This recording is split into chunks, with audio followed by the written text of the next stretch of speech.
राजारामाच्या संदर्भातला, पण नवरा मरून त्याला राज्य मिळावं अशी त्यांची भूमिका नाही. अनेक महापुरुषांच्या बायकांच्या हातामध्ये विषाची कुपी देण्याचं पाप विद्वानांनी केलेलं आहे. त्यामध्ये बाबासाहेब आंबेडकरही आहेत आणि राजा शिवाजीची बायको सोयराबाई आहे. माई आंबेडकरांच्या हातामध्ये विषाची कुपी देऊन बाबासाहेबांना तिनं मारलं अशा प्रकारचा आरोप करण्यात आला. पण राजा घाले, नामदेव ढसाळ, विजय सुरवाडे या सर्व मंडळींनी माई आंबेडकरांना भूमिगत अवस्थेतून काढलं आणि संबंध जनतेसमोर आणलं. त्या बाईला बाबासाहेबांच्या सहवासात असं लिहून पुस्तक लिहून त्या पुस्तकामध्ये बाबासाहेबांची औषधाची बिलं द्यावी लागली. आपण निर्देशाकडे सांगायला लागलं. बुद्ध धर्म स्वीकारलेल्या माई आंबेडकर 8 वर्ष मनामध्ये विचार करून 8 वर्ष का थांबतात, सोयराबाई 6 वर्ष का थांबतात, तर याचा अर्थ असा आहे की कोणत्याही महापुरुषाच्या बायकोला बदनाम करण्याचे षडयंत्र विद्वानांचं काम आहे. ते महापुरुष आहेत, त्यांना कळालेले का आपली बायको किती इमानदार आहे, किती चांगली आहे, किती वाईट आहे, की आपल्या मनात कपट रस्ते आहे. हे सोयराबाईला कसं कळालं नाही, आपल्या शिवाजी महाराजांना कसं कळालं नाही. शिवाजी महाराज औरंगजेबाच्या मनातला विचार जाणत होते, आदिलशाही दरबारातला विचार मांडत होते. असे जाणणारे शिवाजी महाराज, मानसशास्त्राचे तज्ञ शिवाजी महाराज, आपल्या बायकोच्या मनात चाललेला कपट हे त्याला कळणार नाही असं कसं होईल. आणि म्हणून ही वार्ताहरी, ह्या लेखन, ह्या नोंदी चुकीच्या खोट्या आहेत. आणि म्हणूनच हे 2 राज्याभिषेक जे झाले, तो राज्याभिषेक दुसरा राज्याभिषेक खऱ्या अर्थानं अब्राह्मणी स्वरूपाचा नाही. हे डॉक्टर आ साळुंक्यांनी आपल्या छोट्याशा पुस्तकात सांगण्याचा प्रयत्न केलाय. त्या संबंध राज्याभिषेकावर ब्राह्मणी प्रभाव होता हेही त्यांनी सांगितलेलं आहे. शिवाजी महाराज आणि संभाजी महाराज शाक्त पंथाकडे वळले होते ही गोष्ट चुकीची आहे. शाक्त पंथाकडे येसुबाई वळली होती असे ते लिहितात. आणि म्हणून शाक्त पंथ हा त्या काळात बदनाम पंथ आहे, अत्यंत चुकीच्या दिशेनं हे संबंध इतिहास लेखन चाललेलं आहे. आणि म्हणून अशा प्रकारची वेळ आज एक विकृत अवस्था विद्वानांच्या संदर्भात, महाराजांच्या संदर्भात निर्माण झालेली आहे. तुमचे उत्तर भारतातले बागेश्वर बाबा भारतात आले नागपूरला आणि त्यांनी शिवाजी महाराज आणि रामदासाचं जुळवून दिलं, गुरु आणि शिष्याचं नातं जोडून दिलं. रामदास हा संत स्वातंत्र्य आहे, संत न म्हणण्याचे स्वातंत्र्य आहे. पण रामदास हा शिवाजी महाराजांचे गुरु होते या गोष्टीला कुठलाही इतिहासकार दुजोरा देत नाही. काही ब्राह्मणी इतिहासकार जर सोडले, बाबासाहेब पुरंदरे किंवा आणखी काही सेजवलकरांसारखी माणसं सोडली, तर बाकी कुठलाही इतिहासकार त्याला मान्यता देत नाही. शिवाजी महाराजांचे गुरु रामदास नाही, पण शिवाजी महाराजांचे रामदास हे हेर आहेत, आपले औरंगजेबाचे हेर आहेत, विजापूरच्या दरबाराचे हेर आहेत. ही दुसरी टोकाची भूमिका. ब्राह्मण आणि ब्राह्मणेतर वादामध्ये शिवाजी महाराजांच्या इतिहासाचा विनयभंग झाला, इतिहासाची मोडतोड झाली. तीच आपल्या बागेश्वर महाराजांनी आता त्यांनी दिवे पाजळले.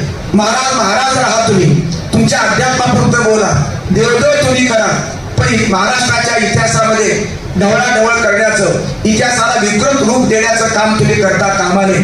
राहुल सोलापूरकर सारखा एक कलावंत, चांगला कलावंत, शाहू महाराजांची भूमिका केलेला, तोही असं शिवाजी महाराजांच्या संदर्भात काहीतरी बरळला आणि नंतर मग त्यांनी माफी मागितली. तुमचे शरद पोंक्षे हा उत्तम नट आहे, कलावंत म्हणून चांगला आहे, पण त्यांनी बाबासाहेब आंबेडकरांच्या संदर्भात मनुस्मृती जाळणं हे वाचून जाळली नसेल असं त्याचं म्हणणं. जाळी कावर वाचली असती तर त्यांनी जाळली नसती असा शब्दप्रयोग अगोदर केला आणि नंतर 3-4 दिवसात माफी मागून मोकळा झाला. अगोदर चुका करायच्या, झकमाऱ्या करायच्या आणि नंतर माफी मागायची, ही या विद्वानांची आणि कलावंतांची खोड लागलेली आहे. आणि म्हणून महाराष्ट्राला लोकांत अशा प्रकारच्या बंधू महाराजाकडून आहे.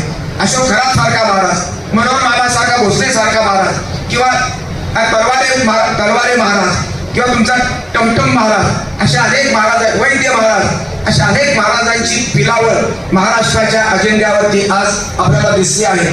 शेकडो बायकांचं त्यांनी शील भ्रष्ट केलं, शेकडो बायकांचं नवऱ्याला दादी लावून त्याच्या संबंध प्रॉपर्टीचा संबंध, त्याचा खेळखंडोबा केला.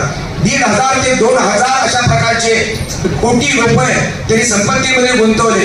अनेक प्रकरणं चालू आहेत आणि या महाराजांच्या पायाला हात लावून नमस्कार करणाऱ्या आपल्या रुपाली चाकणकर त्यात 39 विविध पक्षाचे शरद पवार काँग्रेस, राष्ट्रवादी काँग्रेस, भाजप, शिवसेना अशा प्रकारच्या सर्व पक्ष, फक्त आरपीआयचा कोणी दिसला नाही त्याच्यामध्ये. सर्व पक्षाची अशा प्रकारची ही आमदार मंडळी, खासदार मंडळी जर बंधू महाराजांच्या चरणावर लोटांगण घालत असतील तर महाराष्ट्राचं आणि देशाचं भवितव्य काय हा प्रश्न आहे. शिवाजी महाराजांचा आदर्श जपत असताना शिवाजी महाराजांचं चारित्र्य संपन्नता, शिवाजी महाराजांची सबंध ध्येयनिष्ठा, स्वराज्य निष्ठा, स्वराज्याला धर्म नाही, छत्रपतीला धर्म नसतो आणि म्हणून महाराजांचं राज्य हे सर्व जनतेचं राज्य आहे.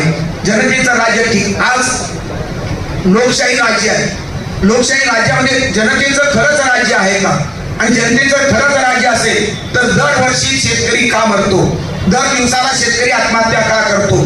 शेतकऱ्याचा जन्म मरण्यासाठीच तयार झाला आहे का? जगतो तोही कर्जामध्ये, मेल्यावरही कर्ज आणि मरण्यापूर्वीही कर्ज, अशी शेतकऱ्याची शोकांतिका का? आणि सर्व मंत्री शेतकऱ्याची मुलं आहेत. या बाबतीवरती त्यांना कोण प्रश्न विचारणार हा प्रश्न आहे. कांदा महागला, पेट्रोल महागलं, तीन आणि तिखट महागलं, अशा प्रकारच्या महागाईच्या काळात मध्ये चटके बसत असताना शिवाजी महाराजांच्या स्वराज्याची आठवण झाल्याशिवाय राहत नाही. शिवाजी महाराज की जय म्हणणारे सगळ्या पक्षांचे पुढारी किती इमानदार आणि किती बेईमान या बाबतीतला हिशेब आपल्याला तपासावा लागेल, जनतेला तपासावा लागेल. तुम्ही शिवाजी महाराजांचा इमानदारीने त्याचा फॉलो करा, त्यांचे विचार बाळगा, त्यांची कृतीचा समोर बाळगा आणि मग त्यांचा आदर्श समोर ठेवून तुम्ही माणूस म्हणून जगा, मंत्री म्हणून जगा, सरकार म्हणून जगा, राज्य कारभार कसा करा, तरच शिवाजी महाराजांचा महाराष्ट्र सुजलाम सुफलाम होईल आणि सुखी होईल. अशा प्रकारची अपेक्षा व्यक्त करून शिवाजी महाराजांची शपथ आजकालच्या सर्व सरकारांना घालून, सर्व मंत्र्यांना, पुढाऱ्यांना घालून, सर्व पक्षी पुढाऱ्यांना शिवाजी महाराजांची शपथ घालतो, सर्व जनतेला शिवाजी महाराजांची शपथ देतो. या शक्तीनुसार तुम्ही शिवाजी महाराजांचा एक कणभर तरी आदर्श आपल्या मनात जीवनात जर बाळगला तर शिवाजी महाराजांचं स्वराज्य पुन्हा अवतरेल आणि भारतीय लोकशाही संपन्न होईल. एवढं बोलून मी माझं भाषण संपवतो.